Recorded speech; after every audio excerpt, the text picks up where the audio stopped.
San Mateo capítulo 3, versículo 17, contiene una frase expresada por el mismo Dios. Dice el versículo 17, y hubo una voz de los cielos que decía, este es mi Hijo amado, en quien tengo complacencia. ¿Podemos estar en pie para orar? Querido Padre Celestial, gracias por el día que nos dio y gracias por la oportunidad de reunirnos otra vez en este santo lugar para estudiar su palabra. Señor, gracias por la compañía de los ángeles y gracias por la dirección de su Espíritu. Permita a Dios en esta hora que el Santo Espíritu nos traiga palabra de vida para la vida eterna. Que hoy escuchemos no las palabras de un hombre, pero sí la palabra de Jehová que vive y permanece para siempre. Señor, pedimos su bendición sobre los amigos y amigas presentes, también sobre los hermanos y hermanas que nos acompañan y querido Señor, pedimos su bendición sobre aquellos y aquellas que nos siguen en cualquier lugar del mundo en esta hora. Que ellos también reciban su bendición. Y ahora, Señor, habilítenos, capacítenos y prepárenos para entender y comprender su verdad, anidarla en nuestro ser, y esa palabra de verdad nos cambie, nos transforme y nos convierta en personas arrepentidas para la gloria de su nombre. Dios, lo pedimos en el nombre de Jesús. Amén, Señor. Amén. Leíamos en el tema anterior, San Mateo capítulo 3, versículo 17, y decíamos que esto ocurre en ocasión del bautismo de Jesús. Jesús sube del agua, aparece el Espíritu Santo en forma de paloma y se asienta sobre él, y entonces se oye la voz de Dios que habla desde el cielo. Es bueno recordar, lo dijimos ayer, que en ese momento comienza el ministerio de Jesús. Después de su bautismo es llevado para ser tentado por el diablo y entonces en el capítulo 4, versículo 17, Jesús comienza su ministerio con la frase arrepentíos porque el reino de los cielos se ha acercado. Tema central de la predicación de Jesús, el arrepentimiento. Base fundamental de su ministerio, el arrepentimiento. Pero antes de iniciar su predicación, su ministerio, Dios habla. Decíamos también, San Mateo capítulo 17, versículo número 5, si podemos leer, mire lo que dice la Biblia.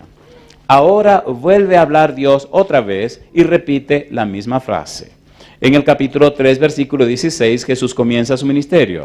En el capítulo 17, versículo 5, es la experiencia de la transfiguración. Cristo está en el monte, está buscando la forma de fortalecer la fe de los discípulos. Llega el momento crucial de su deceso, de su muerte, de su sacrificio. Cristo se enfrenta con la realidad de que los discípulos no están listos para lo que les espera. No están preparados para ver a Jesús debajo de una cruz. No están listos para ver a Jesús morir como un maldito de Dios. No están preparados para ver a Jesús golpeado por los soldados romanos y escupido y maltratado por los judíos. Para que pudieran mantener su fe robusta, para que estuvieran listos y hacer frente a lo que viene. Entonces Jesús tiene la experiencia en el monte.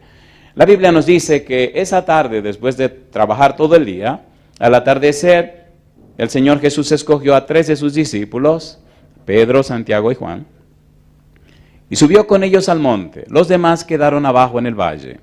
Y a medida que ascendían el monte, el sol se ocultaba. Para cuando llegaron a la cima, ya estaba de noche. No había luz. La Biblia refiere que Cristo se transfiguró.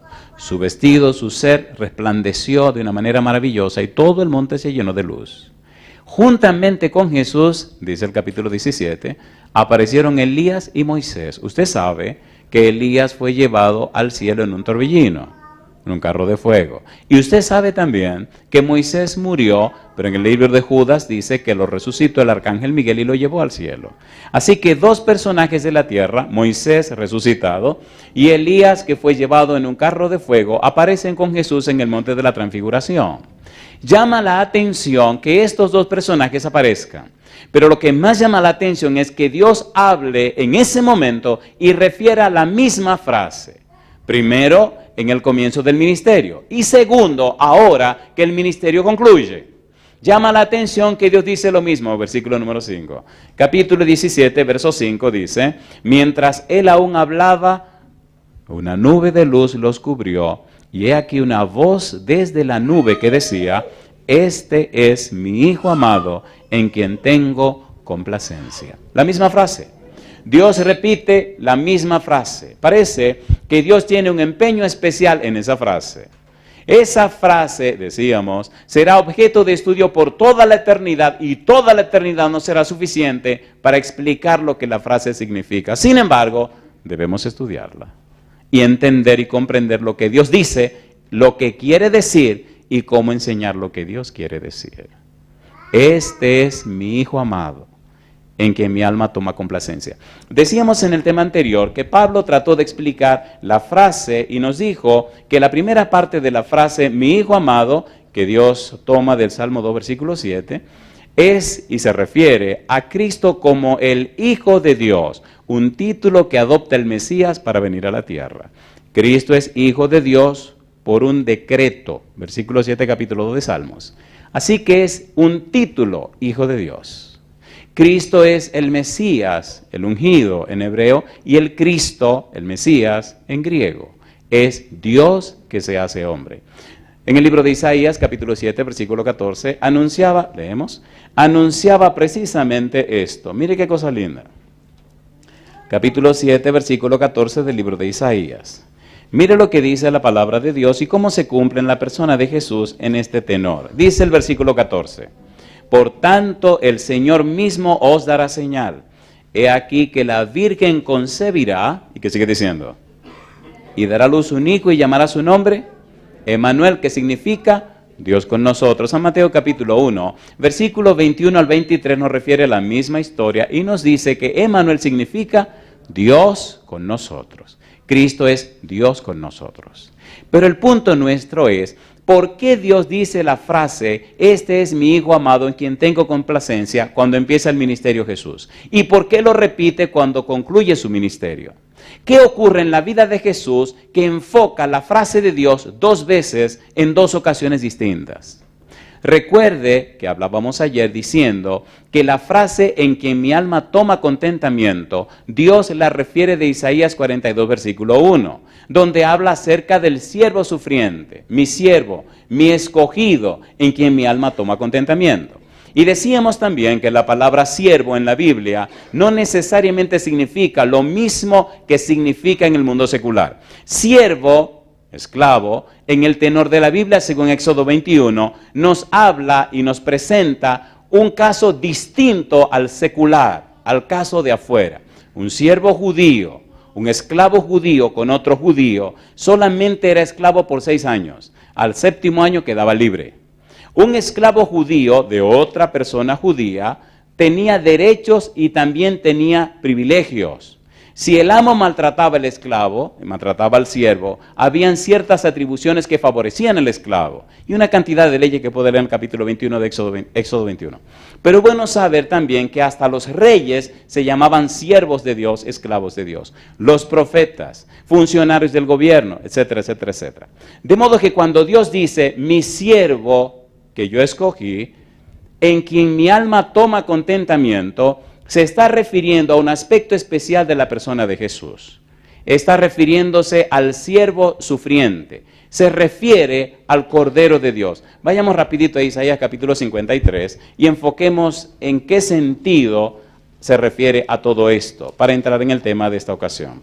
Isaías 53, versículo 6, dice el verso 6, todos nosotros nos descarriamos como ovejas, cada cual se apartó por su camino, y ahora dice, mas Jehová cargó en él el pecado de todos nosotros. Angustiado él y afligido, no abrió su boca. Y dice ahora, como cordero fue llevado al matadero, y como oveja delante de sus trasquiladores, enmudeció, y no abrió su boca. Dice el versículo 11, verá el fruto de la aflicción de su alma, y quedará satisfecho.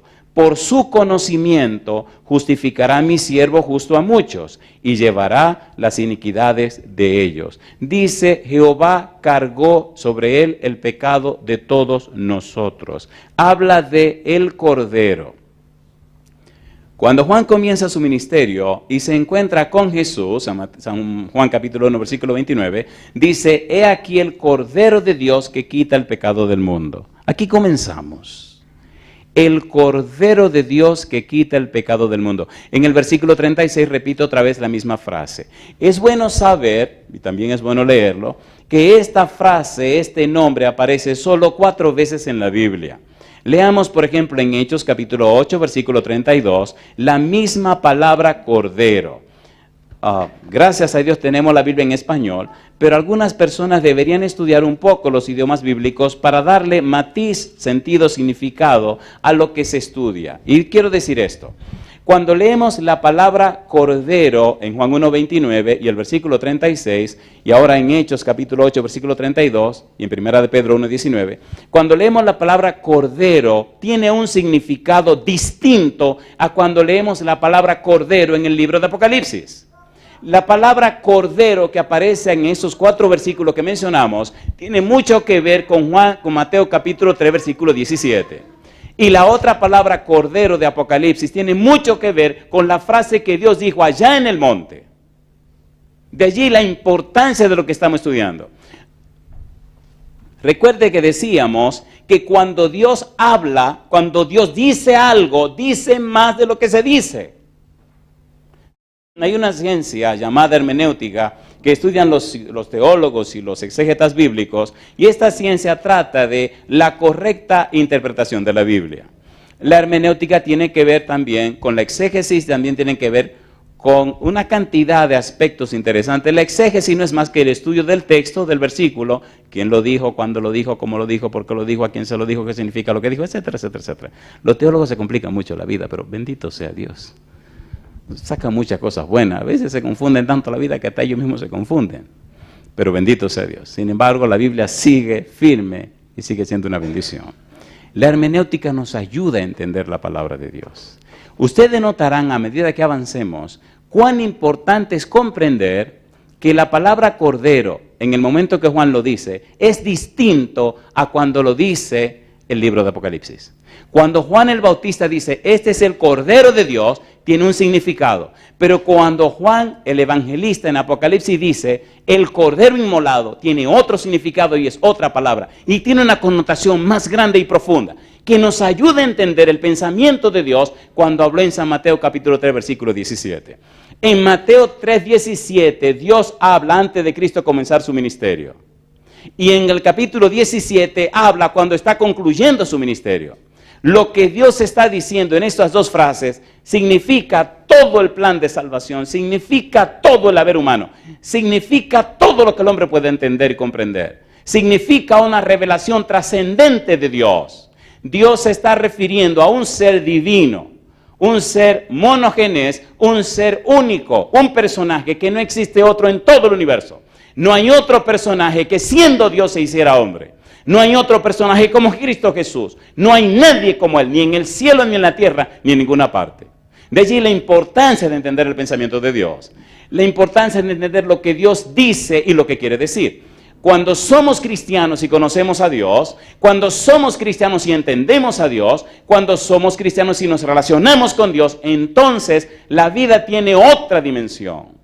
Por eso el enfoque de todo lo que estamos estudiando es la palabra arrepentimiento, que significa cambio de la mente, cambio de los esquemas mentales, cambio de los patrones mentales, cambio de los enfoques mentales, cambio de las estructuras mentales. El ser humano necesita un cambio completo en la mente para entender a Dios.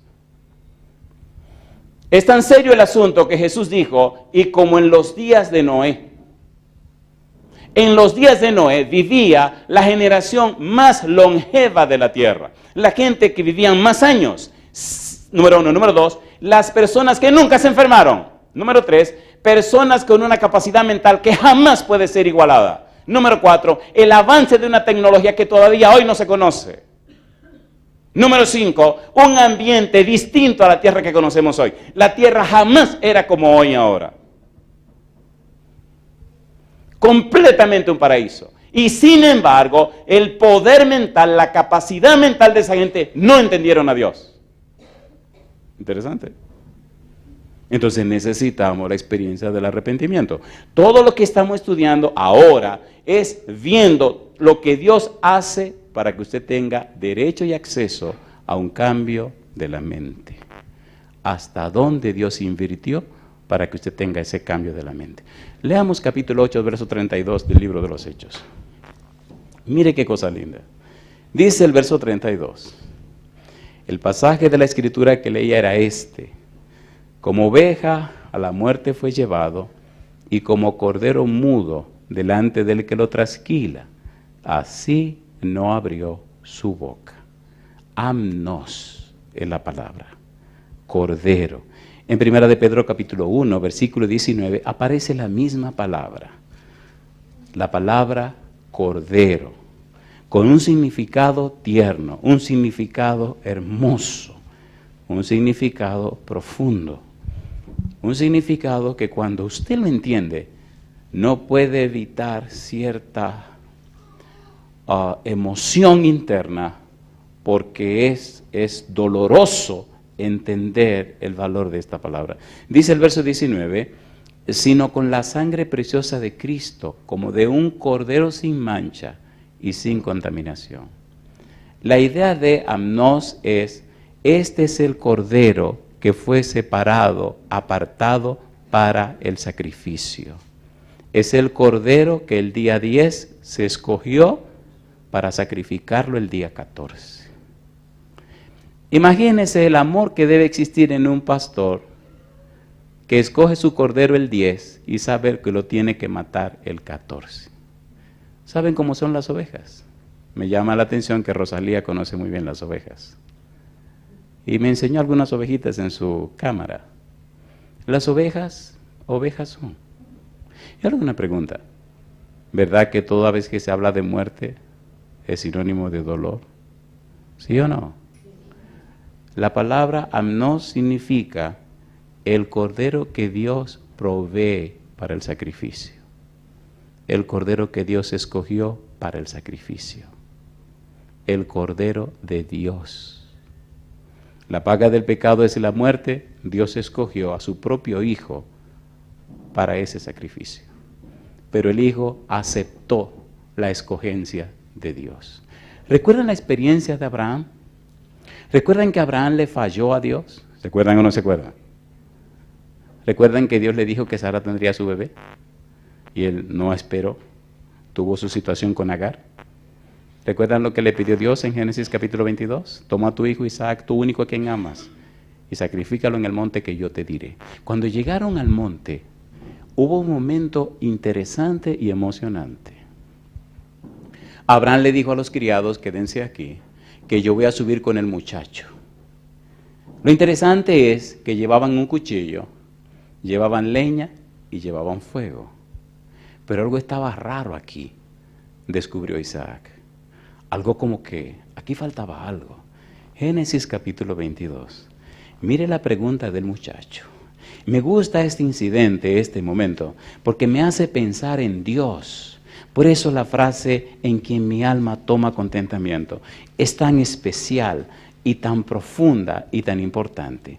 Génesis capítulo 22, versículo número 7. Oiga qué interesante pregunta hace Isaac. Ponga cuidado. Dice el versículo 7. Entonces habló Isaac a Abraham su padre y dijo, Padre mío. Y él respondió, heme aquí mi hijo. Y él dijo, he aquí el fuego y la leña, mas ¿dónde está el cordero para el holocausto? Y respondió Abraham, ¿qué cosa? Dios se proveerá de cordero para el holocausto, hijo mío.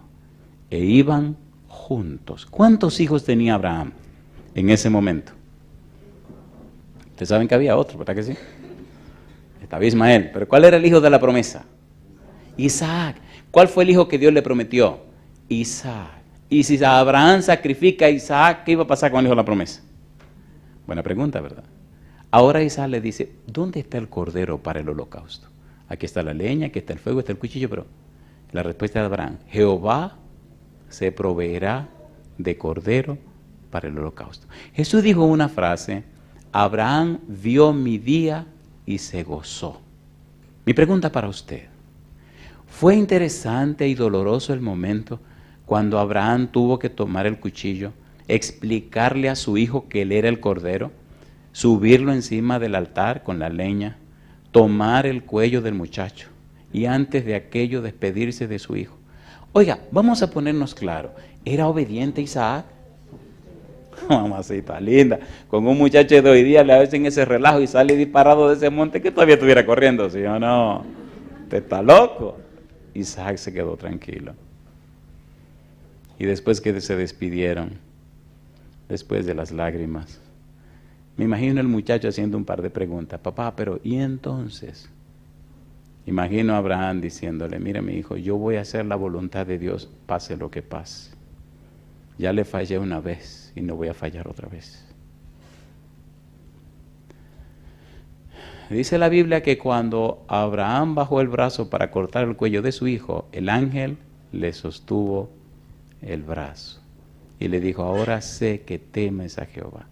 Y entonces apareció allí un cordero y Abraham lo tomó y lo sacrificó. Mi pregunta para usted: ¿había algún simbolismo en esta experiencia de Abraham? Sí, Señor. Sin embargo, cuando le correspondió a Cristo ser sacrificado, nadie lo libró del sacrificio.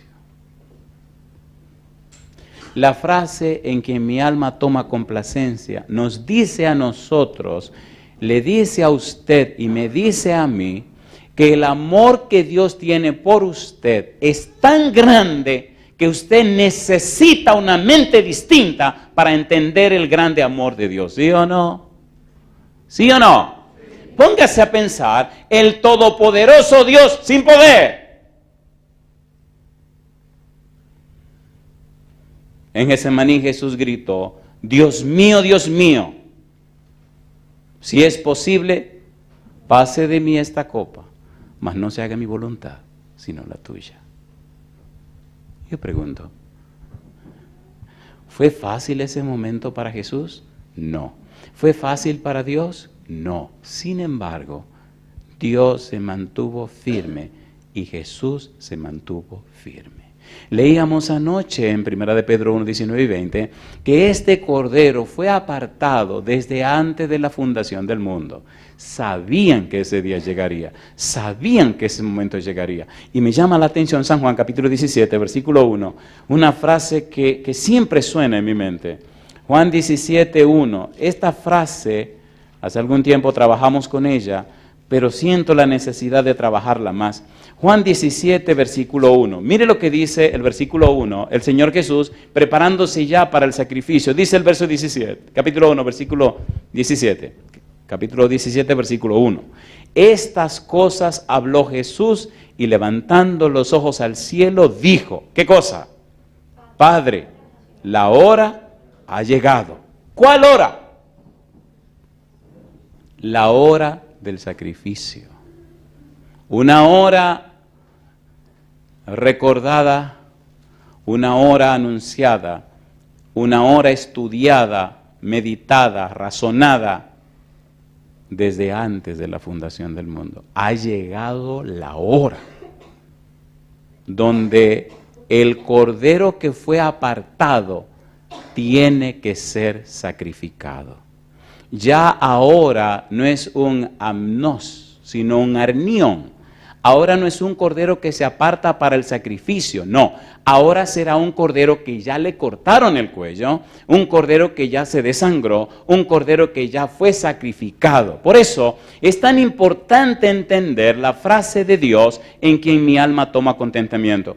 ¿Por qué el alma de Dios toma contentamiento en el siervo sufriente? Porque el siervo sufriente hace posible, querido y querida, que usted y yo otra vez tengamos el derecho y el acceso a la persona de Dios, al trono de Dios, otra vez tengamos acceso a la patria a la que pertenecemos, al reino de nuestro Dios. Y eso posible por el sacrificio de Cristo Jesús. La frase de Dios en que mi alma toma contentamiento va más allá de la simple comprensión humana. La frase en que mi alma toma contentamiento significa más que el simple hecho de salvar al ser humano. La frase en que mi alma toma contentamiento nos dice que hay un conflicto universal y que ahora en esta hora se resuelve ante todo el universo. Y todo el universo entiende que Satanás es mentiroso y padre de mentira. Y Cristo dice, y si yo fuere levantado, a todos atraeré a mí mismo. Alabado es el nombre de Dios. El conflicto en la tierra no solamente es importante para la tierra, es importante para todo el universo. No es un asunto solo de que usted se entregue a Cristo para que reciba salvación y vida eterna. Es más que eso. Es un asunto para que todo el universo sea restablecido otra vez como fue creado en el principio. Apocalipsis capítulo número 5. Vamos a esta segunda parte que es gloriosa y es la que más me gusta. Ver a Jesús bajo la cruz es interesante. Ver a Jesús, interesantísimo. En la cruz Cristo resolvió el problema. Pero vamos a ver ahora el valor de esta palabra, cordero, después que es inmolado. Apocalipsis 5:6. Aquí me gusta y mire los detalles. Vamos a hacerlo rapidito. Apocalipsis capítulo 5, versículo número 6. Mire lo trascendente de esto, lo interesante, lo que va más allá del simple hecho de un acto. Apocalipsis 5:6, dice el verso 6. Y miré y vi que en medio del trono y de los 4 seres vivientes y en medio de los ancianos estaba en pie un cordero como inmolado, que tenía 7 cuernos y 7 ojos, los cuales son los 7 espíritus de Dios enviados por toda la tierra. El Cordero de Dios que quita los pecados del mundo, el amnos de Dios que está preparado para ser sacrificado. Ahora se habla del Cordero que fue inmolado. Ahora el Cordero inmolado es sinónimo de gloria, es sinónimo de honor, es sinónimo de potestad, es sinónimo de principado, es sinónimo de poder. Ahora el Cordero inmolado es sinónimo de que tiene toda potestad, todo el derecho, de que ahora recuperó todo lo que significa la tierra, que ahora alcanzó todo el derecho y el acceso a tener dominio sobre todo el universo. Canceló la deuda, resolvió el problema del pecado. San Mateo capítulo 28, versículo 18, Jesús dijo, Mateo 28, 18, por eso es tan interesante entender esto, y te voy a hacer un par de historias para que vea cuán importante es esto. Mateo 28, 18. No son palabras, no son conceptos, son principios. Dice el Señor Jesús, Mateo 28, 18, y Jesús se acercó y les habló diciendo, ¿qué cosa? Toda potestad me es dada en el cielo y en la tierra. ¿Cómo la logró? Número 1, el mundo no le conoció. Número 2, los suyos no le recibieron. Número 3, Satanás era el príncipe de este mundo. Sin embargo, San Juan 1:12, a los que le recibieron le dio potestad de ser hechos hijos de Dios. A través de ese pequeño grupo, a través de esos pocos fieles, el Cordero de Dios viene a la tierra, se conecta en la tierra y cumple su misión. Al morir en la cruz, Colosenses capítulo 2, versículo 14, al pagar el precio del pecado, al destruir el pagaré, el hierógrafo, la carta que había contra nosotros, al pagar el precio de nuestros pecados, al triunfar sobre Satanás y sus demonios en la cruz, al recuperar el dominio en la tierra, al esclarecer ante el universo la situación del Padre Celestial, al vindicar el carácter de Dios, entonces Jesús recibe toda potestad en el cielo y en la tierra. Por eso ahora, en el nombre de Cristo, somos más que vencedores y alcanzamos salvación y vida eterna. Llama la atención cuando usted se enfrenta con personas endemoniadas.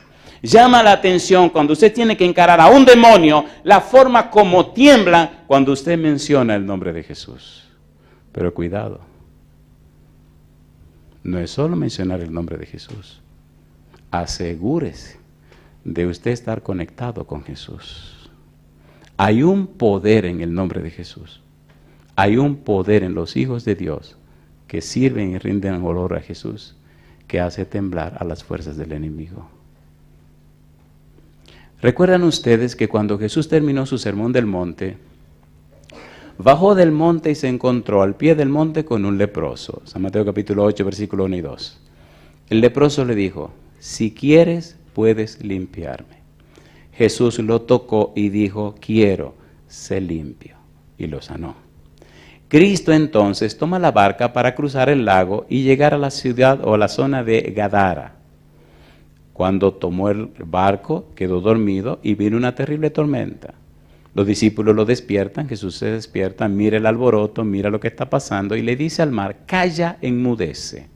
Y entonces el mar se aquietó, la brisa dejó de soplar, se disiparon las nubes y brilló la luna.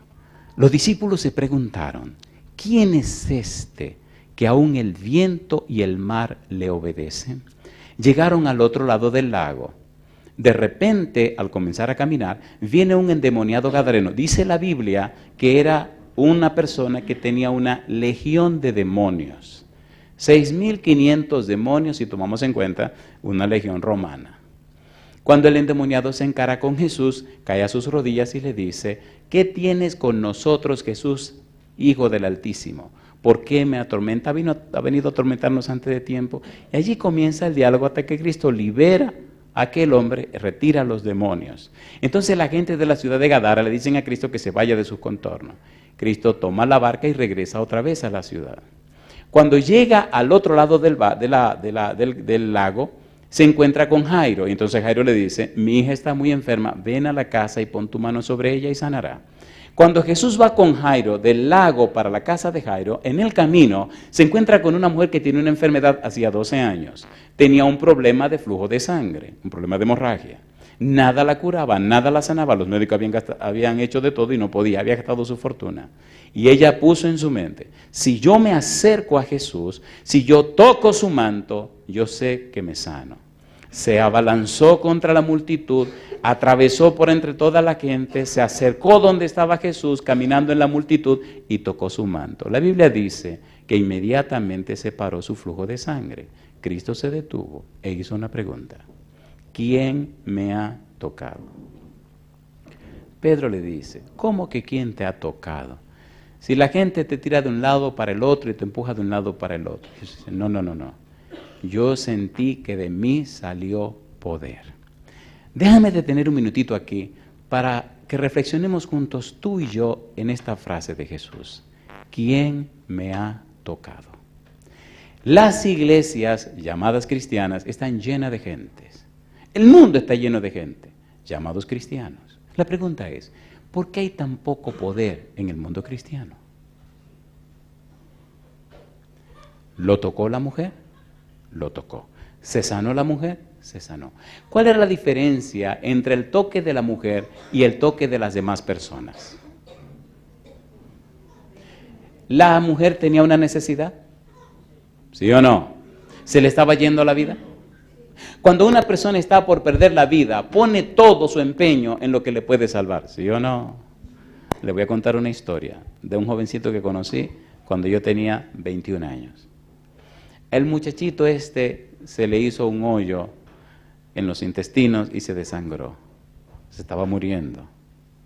Tenía 2 años de estar bautizado. Le hago una pregunta. ¿Usted cree que le llenaban los ojos a ese muchacho que se estaba muriendo un carro deportivo? No.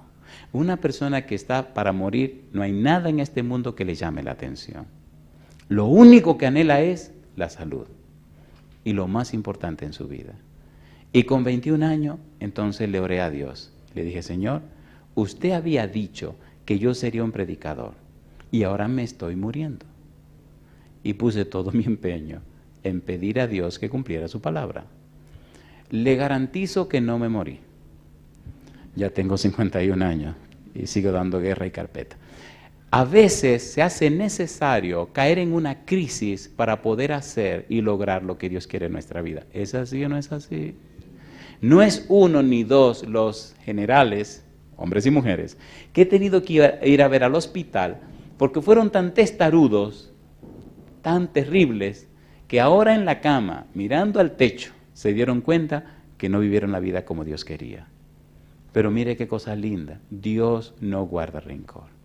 Dios acepta a sus hijos en el momento que vienen. ¿Volvió el hijo pródigo? ¿Lo recibió? ¿Hizo fiesta? Yo no sé si hay un hijo pródigo del Señor aquí en esta noche, o una hija pródigo. Mira, yo no sé cuál es tu situación, o una enfermedad. Yo no sé qué es lo que está pasando contigo. Una cosa yo sé, que Dios nos dio a Jesús para pagar el precio de nuestros pecados y darnos así salvación y vida eterna. Eso es lo que yo sé. Cuando la mujer se sanó, el Señor le dijo, hija, ve en paz. Siguió camino a la casa de Jairo. En el momento que termina de hablar con la señora, alguien le dice a Jairo, deja al maestro tranquilo, tu hija ya falleció. Jesús mira a Jairo y le dice, no temas, cree solamente. Cuando llega a la casa de Jairo, la niña estaba muerta. Mandó sacar a la gente. Y entonces se quedó con Jairo y su esposa y aquellos 3 discípulos. Le dijo a la niña, niña, a ti te digo, levántate. La niña abrió los ojos y entonces se sentó en la cama. Y él dijo, denle de comer. ¿Por qué le estoy diciendo esto? Escuche, por favor. Aún antes de morir en la cruz, Cristo tenía poder y autoridad sobre todas las circunstancias de la vida.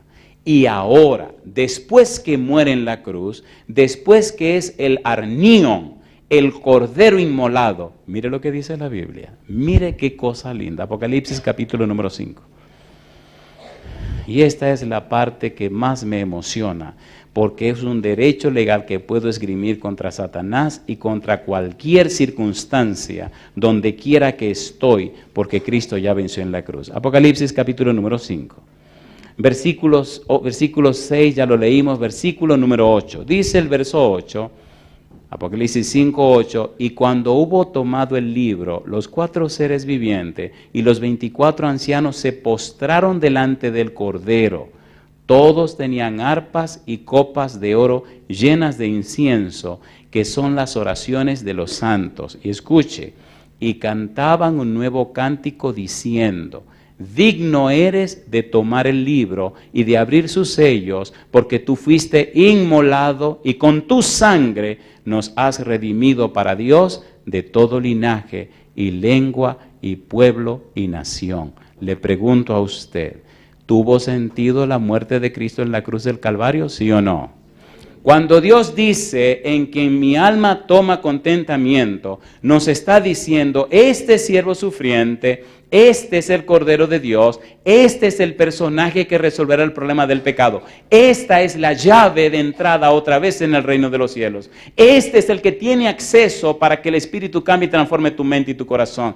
Este es el que puede habilitarte para entenderme y comprenderme a mí. Este es el que puede resolver el problema que nos separó a ti y a mí, llamado pecado. Este Cordero de Dios, este siervo sufriente, este Cristo Jesús es la solución al problema cualquiera que sea. Y si el problema se mantiene, entonces Dios se mantiene por encima del problema. La mayor tragedia del cristianismo es no conocer a Cristo. La mayor tragedia del cristianismo es no conocer a Dios. La persona involucrada o envuelta en el cristianismo es la persona de Dios. Dios Padre, Dios Hijo, Dios Espíritu Santo. Todo el cielo empeñado e interesado en el ser humano.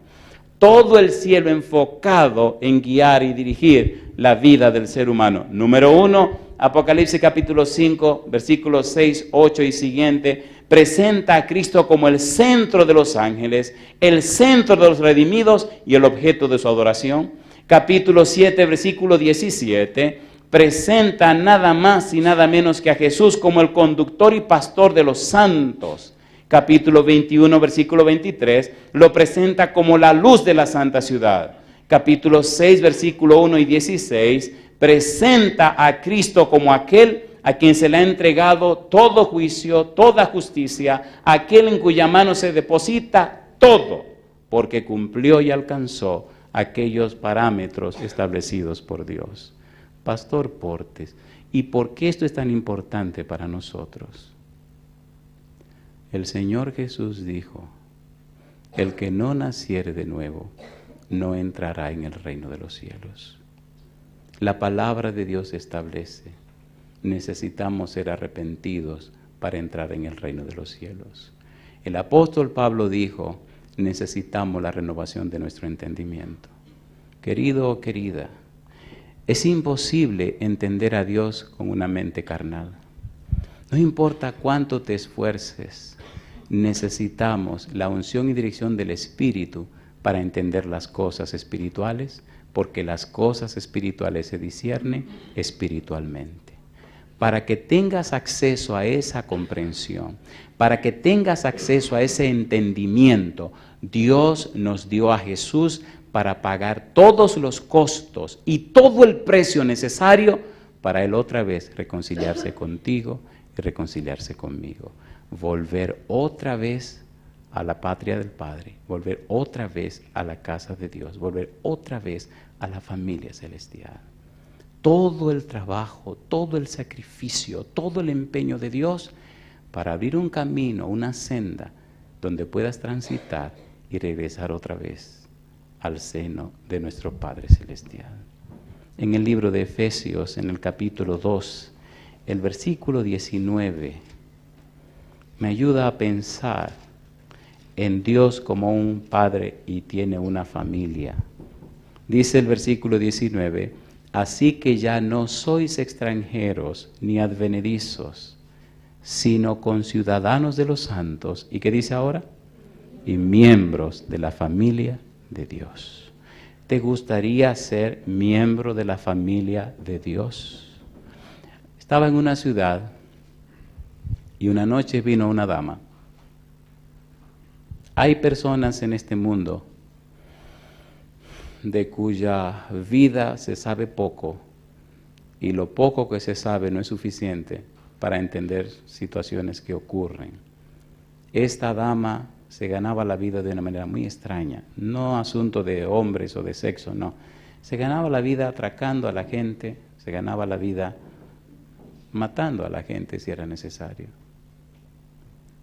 Y vino a la campaña y escuchó la conferencia. Y cuando todo terminó, me preguntó si yo podía visitarla en su casa. Y le dije que sí. Y yo no sabía con quién estaba hablando. Así que pregunté la dirección de la dama, quién era, todo el mundo la conocía. Y fui a visitarla. Nunca en mi vida, nunca olvido esta experiencia. ¿Cómo Dios puede sacar a una gente de lo más bajo, de lo más bajo, de lo más sucio, de lo más sucio, de lo más... y llevarlo a una experiencia increíble? Fui solo a la experiencia con esta señora porque algunos como que me sacaron el cuerpo y no querían ir conmigo por quién era la dama, no era paja de coco. Y en el baje, bueno, no era nada bueno. Paja de coco es una expresión muy dominicana, ¿verdad? Ella vive en un ensanche que se llama Bermúdez, donde los valientes tiemblan. Como yo no soy ni valiente ni nada de eso, pues no sabía, me metí al barrio. Estacioné en mi carro y comencé a preguntar quién era esa señora. Me metí por unos callejones y llegué a la casa. Y la gente me miraba raro, como este tipo con corbata, ¿qué hace aquí en el barrio? Llegué a la sala de la casa y no había nada en la sala de la casa. Nada. Y entonces pregunté, ¿hay alguien en la casa? Y me respondieron de la habitación. Sí, pase. Está loco, pase. ¿Cómo meto yo en la habitación? Digo, no, yo prefiero hablar aquí. Y la señora me dice, no, pase, pastor, no tenga miedo, mi hijo está aquí conmigo. Entonces me paré en la puerta de la sala, de la habitación y miré. Ahí no había nada, solo una cama en medio de la habitación. Y estaba sentada, su hijo estaba sentado. Y me senté yo también. Y él comenzó a hacerme preguntas. Dijo, cuando yo tenía 5 años, ayudaba el trabajo de mi papá. Mi papá se dedicaba a matar animales. Y desde los 5 años me decía, agárrale ahí la patita. Y yo veía cómo enterraba el cuchillo y partía el corazón de los animalitos. Y yo le ayudaba a partir, a correr, a preparar la carne de los animales.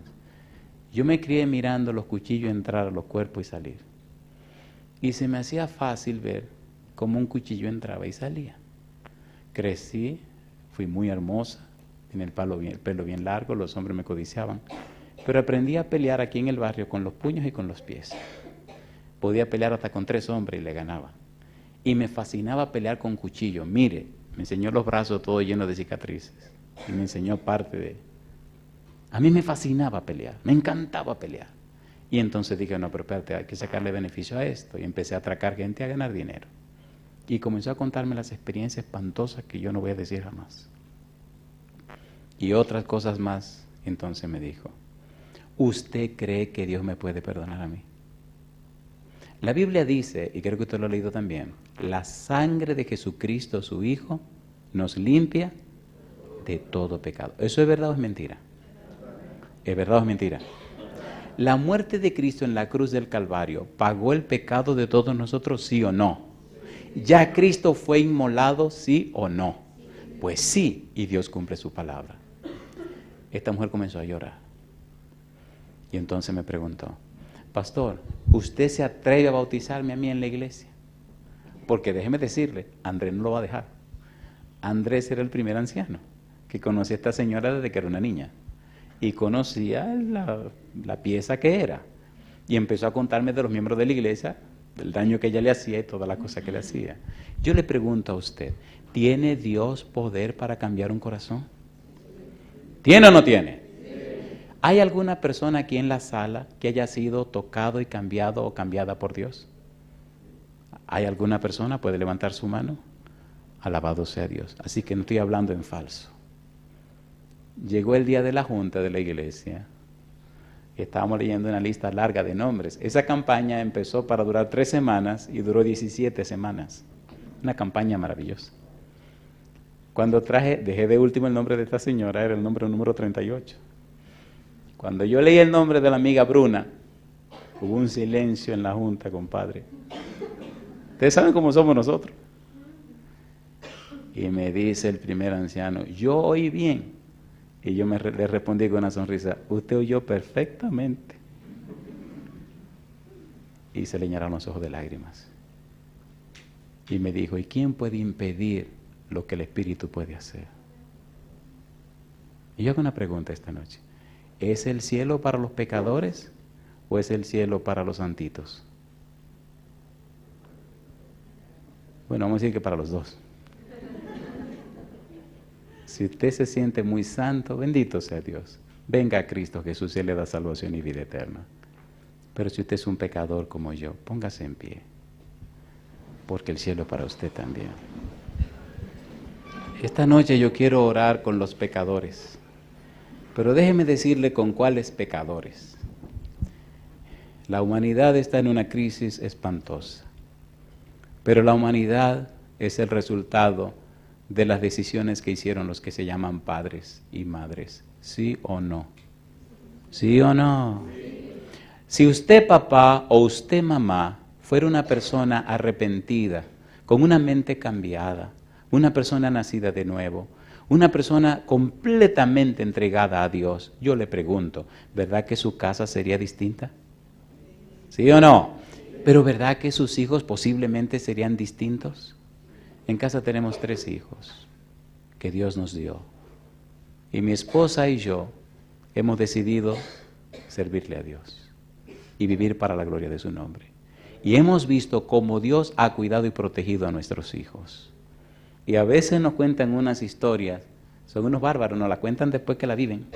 Papi, tú no sabes que un día en la universidad salí en el carro de una amiga. Mi negra, pero tú no tienes licencia. ¿Qué me acordaba yo? Ay, mamacita linda. Y entonces, oiga, me puse nervioso, pero ya había pasado. ¿Hacen o no hacen su poca diablura los muchachos? ¿Sí o no? ¿Sí o no? Pero benditos sean los padres que oran por los hijos. Y después le cuentan eso a uno como una hazaña y uno con el corazón en la boca. Pero tú nunca me dijiste eso. Ay, ¿cómo te lo iba a decir? Yo sabía lo que me venía. Yo quiero orar esta noche por los padres. Todo aquel o aquella que tiene hijo.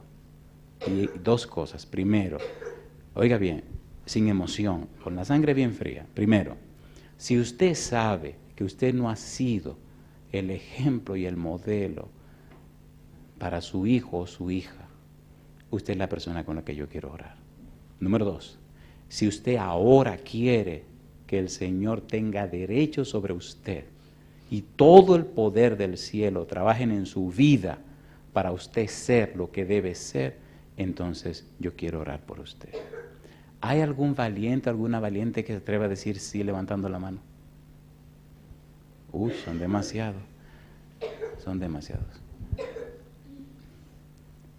Recuerden que estoy hablando para los que tienen hijo, los que tienen hija. Lo suyo viene después, no se preocupe. Yo quiero que pasen al frente esos que tienen hijos o hijas, Vengan conmigo aquí arriba. Suban aquí arriba conmigo. Yo quiero que el mundo entero los vea. Si usted tiene hijo o hija, usted es un padre o una madre, y esta noche usted le dice a Dios: Señor, yo no he sido el modelo para mi hijo o para mi hija. Señor, yo no he sido lo que debo ser. Pero esta noche, Señor, le doy derecho sobre mí para que Cristo me cambie, para que Cristo me convierta en lo que debo ser, para que trabaje en mi mente, transformándola conforme a la mente de Cristo, para que haga en mí el milagro del nuevo nacimiento. Lo que los hijos creen, queridos y queridas, no es lo que le decimos. Nuestros hijos creen en lo que nosotros somos. Para ellos vale más un testimonio, una experiencia, un momento donde reflejamos nuestro verdadero yo. Para ellos vale más la honestidad, la autenticidad, que todos los sermones que podamos decir. Nuestros hijos no son tontos, nuestros hijos son muy sabios y ellos saben quiénes somos los padres. Quiera Dios que en esta ciudad de Bariloche cada hogar se convierta en un pedazo de cielo y cada padre se convierta en un modelo. No es un asunto de que te van a salir las alas, pero sí es un asunto de que el Señor te limpiará con la sangre de Cristo Jesús. Y qué lindo será cuando tú puedas verle los ojos a tus hijos. Y qué lindo será cuando tú le digas: hijo, perdóname, me equivoqué. O cuando le digas a tu hija: mi negra linda, perdóname, me equivoqué. Dejémonos de máscaras, queridos. Por eso necesitamos que el Espíritu nos cambie y nos transforme.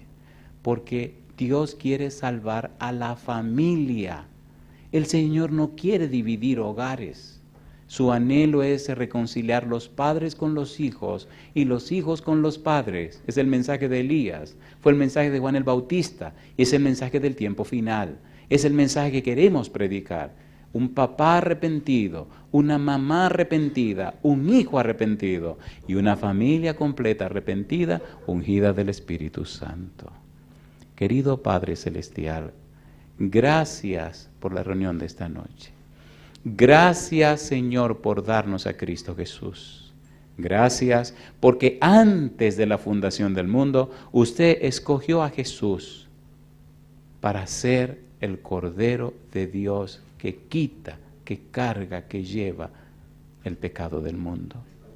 Dios Santo, Padre amado, gracias por ese concilio que se llevó a cabo antes de la fundación del mundo, donde usted, Señor, donde el Señor Jesús y el Santo Espíritu acordaron que Cristo sería nuestro garante.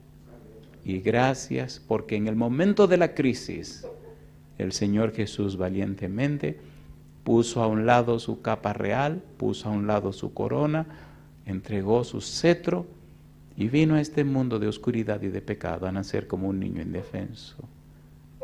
Oh Dios, qué santa valentía. Gracias porque llegó la hora y fue levantado en la cruz. Pero gracias, Señor, porque al tercer día se levantó de la tumba y ahora está sentado a la diestra del Todopoderoso. Oh Dios, inspírenos a la Biblia como padre y madre para llenarnos de ella y aprender sus santos principios. Hoy, como ministro del Evangelio, presento a este grupo de padres y madres, pero también a aquellos que nos siguen en cualquier lugar del mundo. Dios eterno, rogamos en esta hora que el Santo Espíritu descienda sobre cada uno de ellos y ellas. Que desde hoy sus corazones sean cambiados, que desde hoy sus vidas sean tocadas para la gloria de su nombre, que desde hoy sean vestidos con su manto de justicia y desde hoy sean sellados por el Espíritu Santo. Que sus mentes sean cambiadas y sean personas arrepentidas. Que tengan el valor y el coraje, Señor, de presentarse ante usted y de pedir perdón a quien haya que pedir perdón. Que comience una experiencia de fe y confianza en el cielo y que en ellos brille la luz de su rostro, Padre. Pedimos su bendición sobre todos aquellos que nos acompañan en esta hora. Que cada persona presente y aquellos que nos siguen puedan recibir de usted la bendición de su compañía, la unción de su Espíritu y, Señor, la aprobación de Cristo Jesús. En sus santas manos, Señor, nos entregamos, pidiendo perdón por nuestras faltas y pecados, y lo hacemos en el nombre santo y bendito de Jesús. Amén, Señor. Amén, Señor Jesús. Amén.